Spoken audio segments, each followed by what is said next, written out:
हर हर महादेव, जय श्री राम। आपका अपने प्रिय चैनल RBSYT89 में स्वागत है। आज सभी का दिन शुभ हो। प्रिय श्रोताओं, यदि आपको कोई सुझाव या प्रश्न हो तो कृपा करके कमेंट बॉक्स में लिखें। आपके विचार हमारे लिए प्रेरणा है। तो आइए शुरू करते हैं आज का ये पावन वीडियो। आज आषाढ़ मास के कृष्ण पक्ष का 7वां दिन है और सप्तमी तिथि आज दोपहर 1:34 तक रहेगी। बाद में अष्टमी तिथि प्रारंभ हो जाएगी। आज सूर्योदय होगा सुबह 5:45 पर। सूर्यास्त होगा शाम 7:10 पर। ब्रह्मा मुहूर्त सुबह 4:09 से 4:57 तक रहेगा और आज प्रीति योग सुबह 7:40 तक रहेगा। बाद में आयुष्मान योग प्रारंभ हो जाएगा। राहु काल दोपहर 12 बजे से लेकर 1:30 बजे तक रहेगा। प्रिय श्रोताओं, आज कथा का 7वां दिन है और आज है बुधवार। शुभ आरंभ हो, बुद्धि और विनम्रता का यह दिन है। बुधवार का दिन विघ्नता भगवान गणेश जी को समर्पित है, जो सभी विघ्नों को हरने वाले हैं।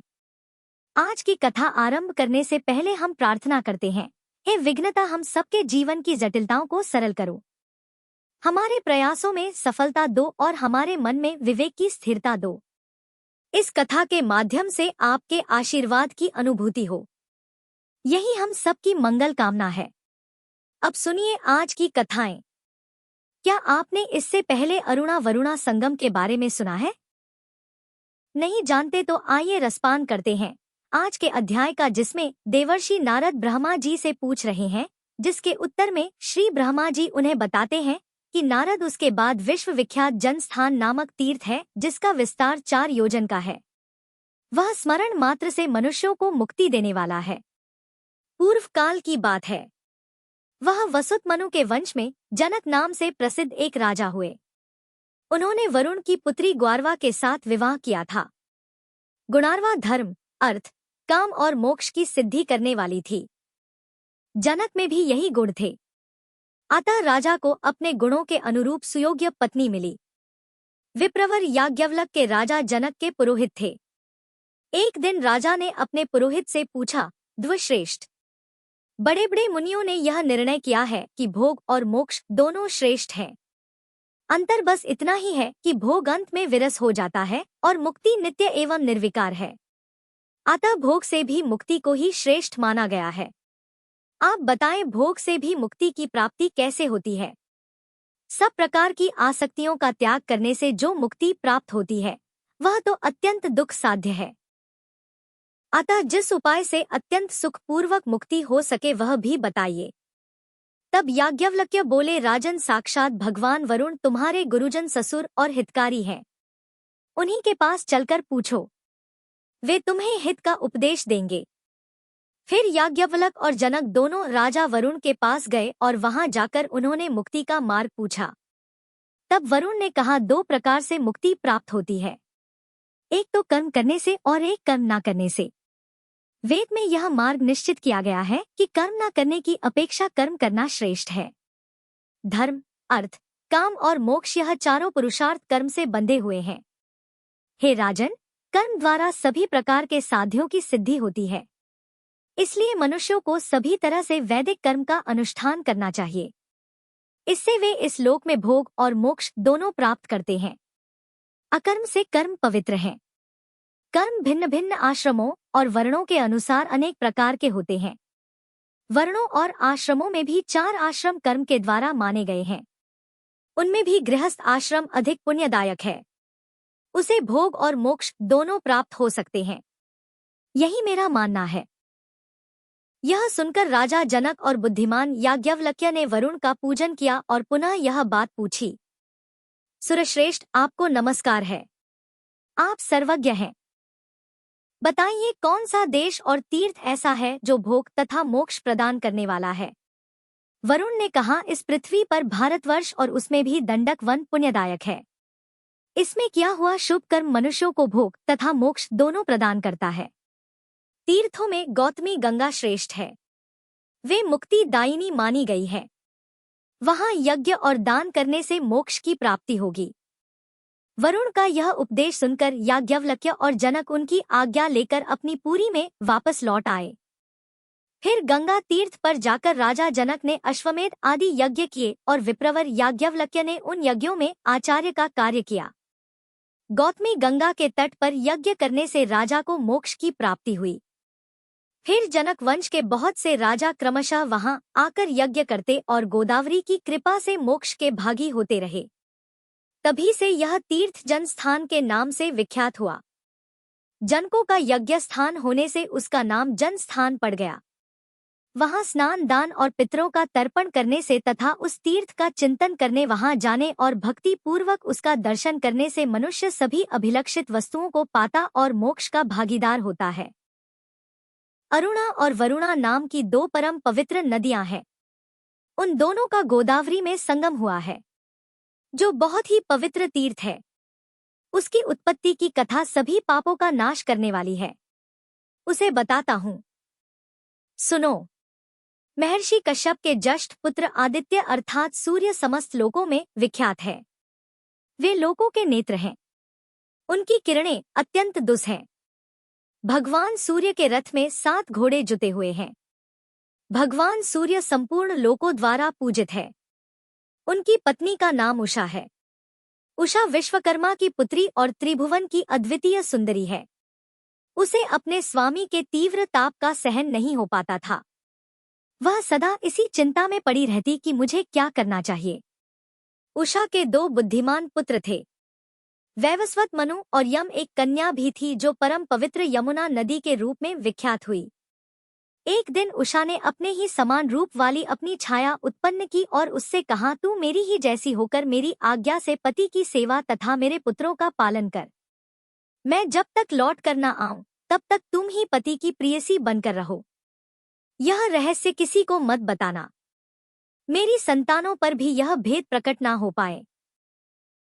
छाया ने बहुत अच्छा कहकर उषा की आज्ञा स्वीकार कर ली और उषा अपने घर से निकल गई। उसने तपस्या करने के लिए उत्तर कुरु नामक देश को प्रस्थान किया। वहां पहुंचकर उसने घोड़ी का रूप धारण करके बड़ी कठिन तपस्या प्रारंभ कर दी।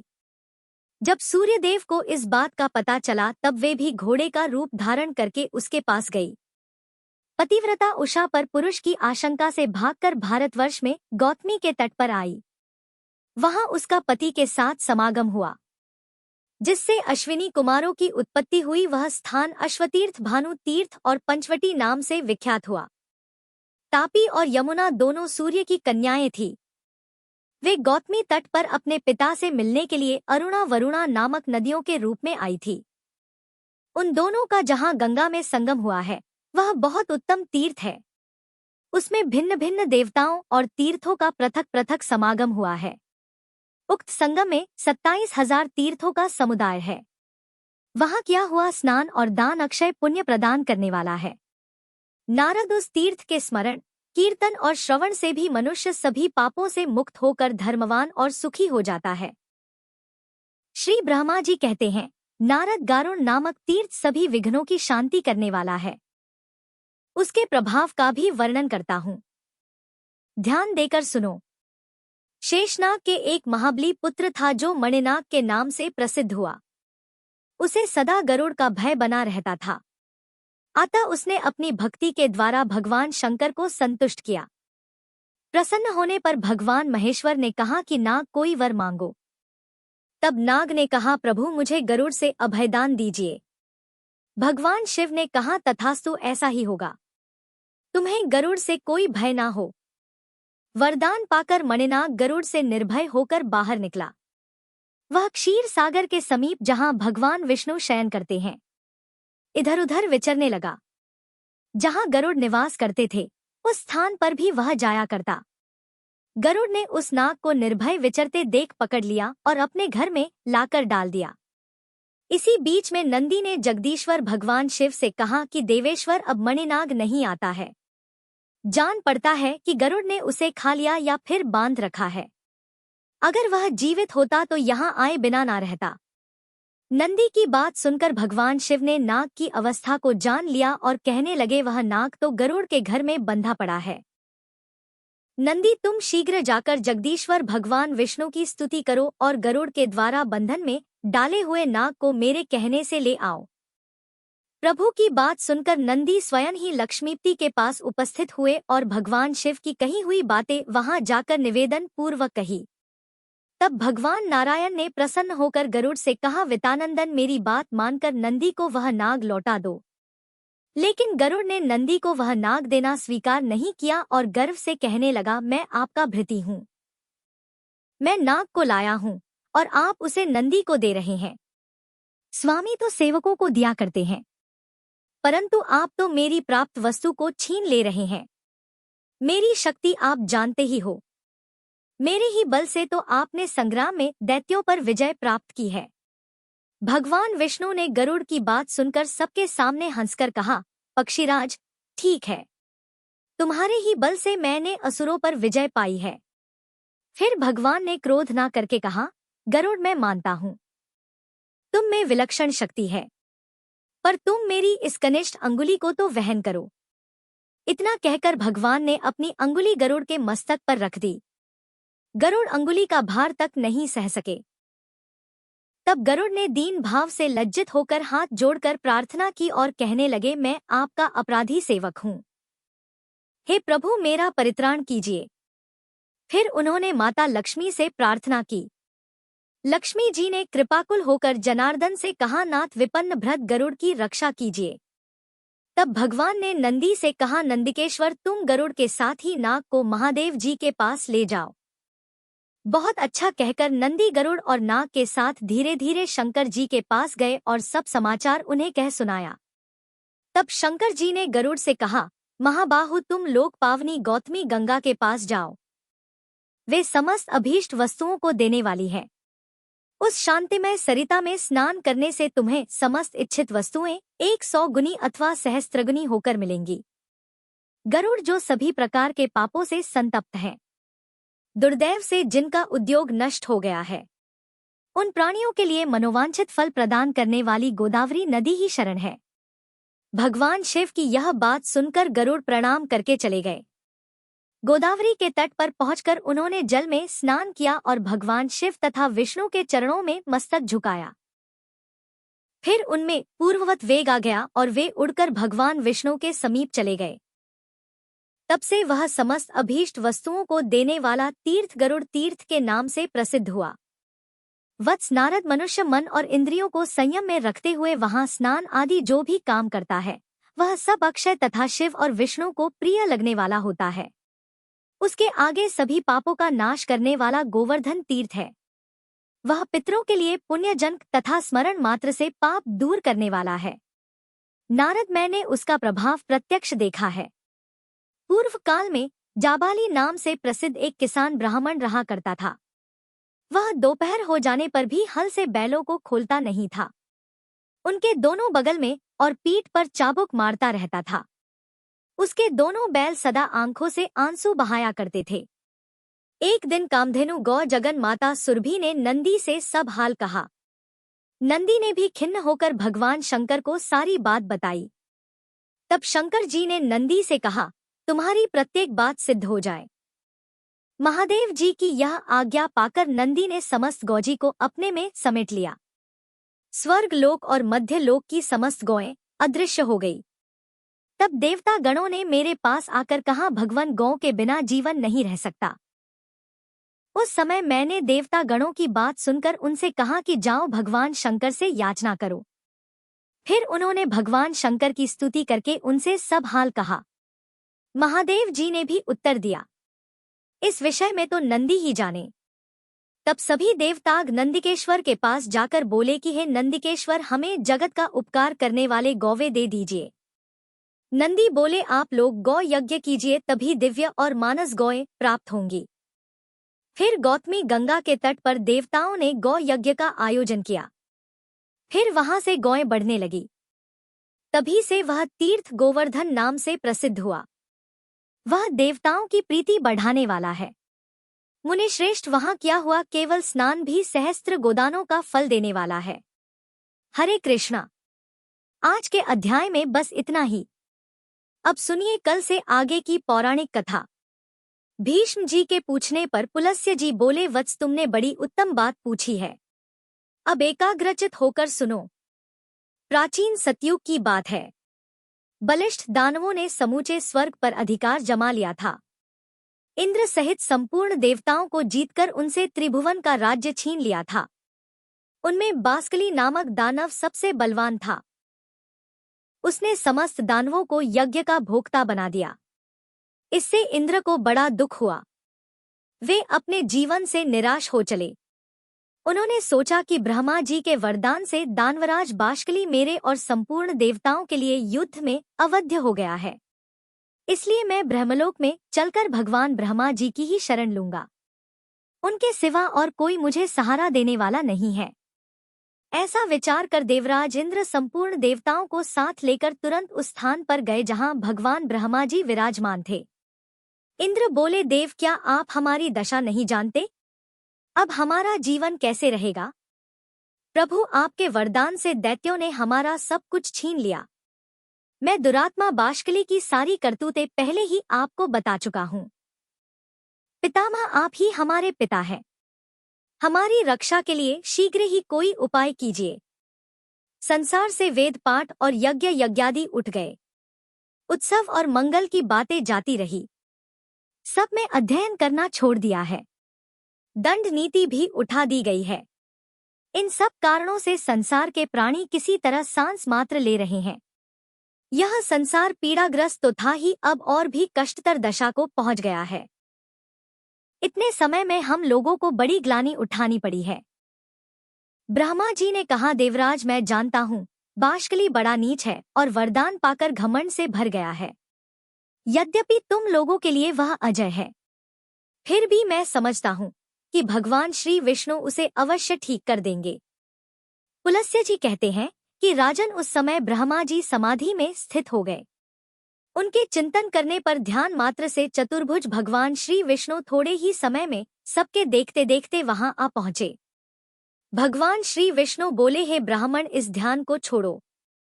जिसके लिए तुम ध्यान करते हो वही मैं साक्षात तुम्हारे पास आ गया हूँ। ब्रह्मा जी ने कहा, स्वामी ने यहाँ आकर मुझे दर्शन दिया, यह बहुत बड़ी कृपा हुई। संसार के लिए जगदीश्वर की जितनी चिंता है उतनी और किसको हो सकती है। मेरी उत्पत्ति भी आपने जगत के लिए ही की थी और जगत की यह दशा है। अतः उसके लिए भगवान का शुभागमन वास्तव में कोई आश्चर्य की बात नहीं है। प्रभु, विश्व के पालन का कार्य आपके ही अधीन है। इस इंद्र का राज्य बाष्कली ने छीन लिया है। चराचर प्राणियों के सहित त्रिलोकी को अपने अधिकार में कर लिया है। केशव, अब आप ही सलाह देकर अपने इस सेवक की सहायता कीजिए। भगवान श्री वासुदेव ने कहा, हे ब्राह्मण, तुम्हारे वरदान से वह दानव इस समय अवध्य है। यद्यपि उसे बुद्धि के द्वारा बंधन में डालकर परास्त किया जा सकता है। मैं दानवों का विनाश करने के लिए वामन रूप धारण करूंगा। यह इंद्र मेरे साथ बाष्कली के घर चले और वहां पहुंचकर मेरे लिए इस प्रकार वर की याचना करें कि राजन, इस बौने ब्राह्मण के लिए 3 पग भूमि का दान कीजिए। महाभाग, इनके लिए मैं आपसे याचना करता हूँ। और ऐसा कहने पर वह दानव राज तो अपना प्राण तक दे सकता है। पितामह, उस दानव का दान स्वीकार करके पहले मैं उसे राज्य से वंचित करूंगा, फिर उसे बांधकर पाताल का निवासी बनाऊंगा। ऐसा कहकर भगवान श्री विष्णु अंतर्ध्य हो गए। इसके बाद कार्य साधन के अनुकूल समय आने पर संपूर्ण प्राणियों पर दया करने वाले देवाधिदेव भगवान ने देवताओं का हित करने के लिए अदिति का पुत्र होने का विचार किया। भगवान ने जिस दिन गर्भ में प्रवेश किया उस दिन स्वच्छ वायु बहने लगी। संपूर्ण प्राणी बिना किसी उपद्रव के अपने अपने इच्छित पदार्थ प्राप्त करने लगे। वृक्षों से फूलों की वर्षा होने लगी। समस्त दिशाएं निर्मल हो गई और सभी मनुष्य सत्यपरायण हो गए। देवी अदिति ने 1000 दिव्य वर्षों तक भगवान को गर्भ में धारण किया। इसके बाद वे भूत भावन प्रभु वामन रूप में प्रकट हुए और उनके अवतार लेते ही नदियों का जल स्वच्छ हो गया। वायु सुगंध बिखेरने लगी। उस तेजस्वी पुत्र के प्रकट होने से महर्षि कश्यप को भी बड़ा आनंद हुआ। तीनों लोकों में निवास करने वाले समस्त प्राणियों के मन में अपूर्व उत्साह भर गया। भगवान जनार्दन का प्रादुर्भाव होते ही स्वर्गलोक में नगाड़े बज उठे। अत्यंत हर्षोल्लास के कारण त्रिलोकी के मोह और दुख नष्ट हो गए। गंधर्वों ने अत्यंत ऊंचे स्वर से संगीत आरंभ कर दिया। कोई ऊंचे स्वर से भगवान की जय जयकार करने लगे। कोई अत्यंत हर्ष में भरकर जोर जोर से गर्जना करते हुए बारंबार भगवान को साधुवाद देने लगे और कुछ लोग जन्म, भय, बुढ़ापा और मृत्यु से छुटकारा पाने के लिए उनका ध्यान करने लगे। इस प्रकार यह संपूर्ण जगत सब ओर से अत्यंत प्रसन्न हो उठा। देवता लोग मन ही मन विचार करने लगे कि यह साक्षात परमात्मा श्री विष्णु है। ब्रह्मा जी के अनुरोध से जगत की रक्षा के लिए इन जगदीश्वर ने यह छोटा सा शरीर धारण किया है। यही ब्रह्मा, यही विष्णु और यही महेश्वर हैं। देवता, यज्ञ और स्वर्ग सब कुछ यही है। इसमें तनिक भी संदेह नहीं है। यह संपूर्ण चराचर जगत भगवान श्री विष्णु से व्याप्त है। यह एक होते हुए भी अलग अलग शरीर धारण करके ब्रह्मा के नाम से विख्यात है। जिस प्रकार बहुत से रंगों वाली वस्तुओं का सानिध्य होने पर स्फटिक मणि विचित्र सी प्रतीत होने लगती है, वैसे ही मायामय गुणों के संसर्ग से स्वयंभू परमात्मा की नाना रूपों में प्रतीति होती है। अब यह भगवान सब तरह से देवताओं का कार्य सिद्ध करेंगे। शुद्ध चित्त वाले देवक जब इस प्रकार सोच रहे थे, उसी समय भगवान वामन इंद्र के साथ बाष्कली के घर गए। उन्होंने दूर से ही बाष्कली की नगरी को देखा जो परकोटे से घिरी हुई थी। बाष्कली को राजा बलि के नाम से भी जाना जाता है। सब प्रकार के रत्नों से सजे हुए ऊंचे ऊंचे सफेद महल जो आकाशचारी प्राणियों के लिए भी अगम्य थे, उस पूरी की शोभा बढ़ा रहे थे। नगर की सड़कें बड़ी ही सुंदर और क्रमबद्ध बनाई गई थी। कोई ऐसा पुष्प नहीं, ऐसी विद्या नहीं, ऐसा शिल्प नहीं और ऐसी कला नहीं जो बाष्कली की नगरी में मौजूद ना रही हो। वहीं रहकर दानवराज बाष्कली चराचर प्राणियों सहित समस्त त्रिलोकी का पालन करता था। वह धर्म का ज्ञाता, कृतज्ञ, सत्यवादी और जितेंद्र था। सभी प्राणी उससे सुगमता पूर्वक मिल सकते थे। न्याय अन्याय का निर्णय करने में उसकी बुद्धि बड़ी ही कुशल थी। वह ब्राह्मणों का भक्त, शरणागतों का रक्षक और दीन और अनाथों पर दया करने वाला था। मन शक्ति, प्रभु शक्ति और उत्साह शक्ति, इन तीनों शक्तियों से वह संपन्न था। बड़ा धनी और बहुत बड़ा दानी था। वह धर्म, अर्थ, काम तीनों के साधन में संलग्न रहता था। बाष्कली त्रिलोकी का एक श्रेष्ठ पुरुष था। वह सदा अपनी नगरी में ही रहता था। उसमें देवता और दानवों के भी घमंड को चूर्ण करने की शक्ति थी। ऐसे गुणों से विभूषित होकर वह त्रिभुवन की समस्त प्रजा का पालन करता था। उस दानवराज के राज्य में कोई भी अधर्म नहीं होने पाता था। उसकी प्रजा में कोई भी ऐसा नहीं था जो दीन, रोगी, अल्पायु, दुखी, मूर्ख, कुरूप, दुर्भाग्यशाली और अपमानित हो। इंद्र को आते देख दानवों ने जाकर राजा बाष्कली से कहा कि प्रभु, बड़े आश्चर्य की बात है कि आज इंद्र एक बौने ब्राह्मण के साथ अकेले ही आपकी पुरी में आ रहे हैं। इस समय हमारे लिए जो कर्तव्य हो उसे शीघ्र बताइए। उनकी बात सुनकर बाष्कली ने कहा कि दानवों, इस नगर में देवराज को आदर के साथ ले आना चाहिए। आज वे हमारे पूजनीय अतिथि हैं। पुलस्त्य जी कहते हैं, दानवराज बाष्कली दानवों से ऐसा कहकर फिर स्वयं इंद्र से मिलने के लिए अकेला ही राजमहल से बाहर निकल पड़ा और अपनी शोभा संपन्न नगरी की 7वीं डढ़ी पर जा पहुंचा। इतने में ही उधर से भगवान वामन और इंद्र भी आ पहुंचे। दानवराज ने बड़े प्रेम से उनकी ओर देखा और प्रणाम करके अपने को कृतार्थ माना। वह प्रसन्नता से भरकर सोचने लगा कि मेरे समान धन्य तो दूसरा कोई नहीं है, क्योंकि आज मैं त्रिभुवन के राज्य लक्ष्मी से संपन्न होकर देवराज इंद्र को याचक के रूप में अपने घर पर आया देखता हूँ। यह मुझसे कुछ याचना करेंगे। घर पर आए हुए इंद्र को मैं अपनी पत्नी, पुत्र, महल, औरतों और अपने प्राण भी दे डालूंगा। फिर त्रिलोकी के राज्य की तो बात ही क्या है। यह सोचकर उसने सामने आकर देवराज इंद्र को अंक में भरकर बड़े आदर के साथ गले लगाया और अपने राज्य भवन के अंदर ले जाकर अर्घ्य और आचमनीय आदि से उन दोनों का यत्न पूर्वक पूजन किया। इसके बाद बाष्कली बोला, इंद्र, आज मैं आपको अपने घर पर स्वयं आया देखता हूँ। इससे मेरा जन्म सफल हो गया। मेरे सभी मनोरथ पूर्ण हो गए। प्रभु, मेरे पास आपका किस उद्देश्य से आना हुआ, मुझे सारी बात बताइए। आपने यहाँ आने का जो कष्ट उठाया है, इसे मैं बड़े आश्चर्य की बात समझता हूँ। देवराज इंद्र कहने लगे, बास्कले, मैं जानता हूँ दानव वंश के श्रेष्ठ पुरुषों में तुम सबसे प्रधान हो। तुम्हारे पास मेरा आना कोई आश्चर्य की बात नहीं है। तुम्हारे घर पर आए हुए याचक कभी खाली हाथ नहीं लौटते।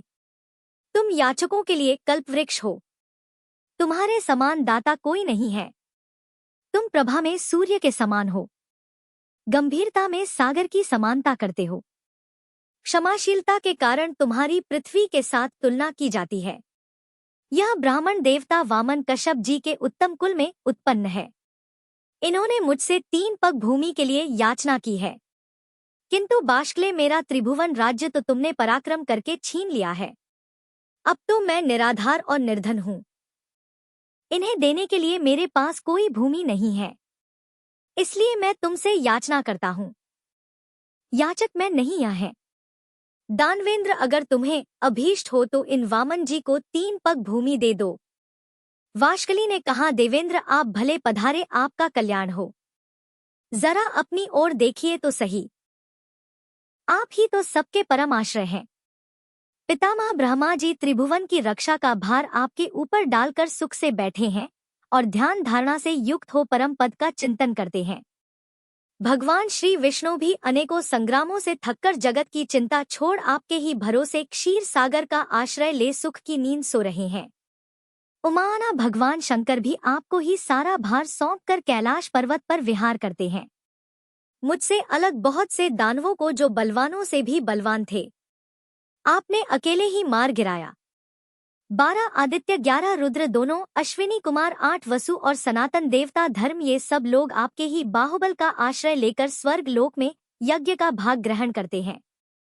आपने उत्तम दक्षिणाओं से संपन्न 100 यज्ञों द्वारा भगवान का यजन किया है। वृत्र और नमुच आपके ही हाथों मारे गए हैं। आपने ही पाक नामक दैत्य का दमन किया है। सर्वसमर्थ भगवान विष्णु ने आपकी ही आज्ञा से दैत्यराज हिरण्यकश्यपु को अपनी जांघ पर बिठाकर मार डाला था। आप ऐरावत के मस्तक पर बैठकर वज्र हाथ में लिए जब संग्राम भूमि में आते हैं, उस समय आपको देखते ही सब दानव भाग जाते हैं। पूर्व समय में आपने बड़े बड़े बलिष्ठ दानवों पर विजय पाई है। देवराज, आप तो ऐसे प्रभावशाली हैं, भला आपके सामने मेरी क्या गिनती हो सकती है। आपने तो मेरा उद्धार करने की इच्छा से ही यहाँ पदार्पण किया है। निसंदेह मैं आपकी आज्ञा का पालन करूंगा। मैं निश्चय पूर्वक कहता हूँ, आपके लिए मैं अपने प्राण भी दे दूंगा। देवेश्वर, आपने मुझसे इतनी सी भूमि की बात क्यों कही? यह स्त्री, पुत्र, गौएं और जो कुछ भी धन मेरे पास है, वह सब और त्रिलोकी का सारा राज्य इन ब्राह्मण देवता को दे दीजिए। आप ऐसा करके मुझ पर और मेरे पूर्वजों पर कृपा करेंगे, इसमें बिल्कुल भी संशय नहीं है। क्योंकि भावी प्रजा कहेगी कि पूर्व काल में राजा बास्कली ने अपने घर पर आए हुए इंद्र को त्रिलोकी का राज्य दे दिया था। आप ही क्यों? यदि कोई दूसरा याचक भी मेरे पास आए तो वह सदा ही मुझे अत्यंत प्रिय होगा। आप तो उन सब में मेरे लिए विशेष आदरणीय हैं। अतः आपको कुछ भी देने में मुझे कोई विचार नहीं करना है। परंतु देवराज, मुझे इस बात से बड़ी लज्जा हो रही है कि इन ब्राह्मण देवता के विशेष प्रार्थना करने पर आप मुझसे केवल 3 पग ही भूमि मांग रहे हैं। मैं तो इन्हें अच्छे अच्छे गांव दे दूंगा और आपको स्वर्ग का राज्य भी अर्पण कर दूंगा। वामन जी को स्त्री और भूमि दोनों दान करूंगा। आप मुझ पर कृपा करके यह सब स्वीकार करें। पुलस्त्य जी कहते हैं, राजन दानवराज बाष्कली के ऐसा कहने पर उसके पुरोहित शुक्राचार्य ने उससे कहा, महाराज, तुम्हें उचित अनुचित का बिल्कुल ज्ञान नहीं है। किसको कब क्या देना चाहिए इस बात से तुम अनुभव किए हो। इसलिए मंत्रियों के साथ भलीभांति विचार करके सलाह करके युक्तायुक्त का निर्णय करने के बाद तुम्हें कोई कार्य करना चाहिए। तुमने इंद्र सहित देवताओं को जीतकर त्रिलोकी का राज्य प्राप्त किया है। अपने वचन को पूरा करते ही तुम बंधन में पड़ जाओगे। राजन, यह जो वामन है, इन्हें साक्षात सनातन विष्णु ही समझो। इनके लिए तुम्हें कुछ नहीं देना चाहिए, क्योंकि इन्होंने ही तो पहले तुम्हारे वंश का उच्छेद कराया है और आगे भी कराएंगे। इन्होंने माया से दानवों को परास्त किया है और माया से ही इस समय बौने ब्राह्मण का रूप बनाकर तुम्हें दर्शन दिया है। इसलिए राजन, अब बहुत कहने की आवश्यकता नहीं है। इन्हें कुछ भी मत दो। 3 पग तो बहुत है। मक्खी के पैर के बराबर भी भूमि देना स्वीकार मत करो। अगर तुम मेरी बात नहीं मानोगे तो शीघ्र ही तुम्हारा नाश हो जाएगा। और यह मैं तुमसे बिल्कुल सच्ची बात कह रहा हूं। बाष्कली ने कहा, गुरुदेव, मैंने तो धर्म की इच्छा से इन्हें सब कुछ देने की प्रतिज्ञा कर ली है। प्रतिज्ञा का पालन अवश्य करना चाहिए। यह सत्पुरुषों का सनातन धर्म है। यदि यह भगवान विष्णु है और मुझसे दान लेकर देवताओं को समृद्धिशाली बनाना चाहते हैं, तब तो मेरे समान धन्य दूसरा कोई नहीं होगा। ध्यान परायण योगी निरंतर ध्यान करते रहने पर भी जिनका दर्शन जल्दी नहीं पाते, उन्होंने ही यदि मुझे दर्शन दिया है, तब तो इन देवेश्वर ने मुझे और भी धन्य बना दिया। जो लोग हाथ में कुश और जल लेकर दान देते हैं, वे भी मेरे दान से सनातन परमात्मा भगवान विष्णु प्रसन्न हो, इस वचन के कहने पर मोक्ष के भागी होते हैं। इस कार्य को निश्चित रूप से करने के लिए मेरा जो दृढ़ संकल्प हुआ है, उसमें आपका उपदेश ही कारण है। बचपन में आपने एक बार उपदेश दिया था गुरुवर, जिसे मैंने अच्छी तरह अपने हृदय में धारण कर लिया था। वह उपदेश इस प्रकार था कि शत्रु भी यदि घर पर आ जाए तो उसके लिए भी कोई वस्तु अदे नहीं है।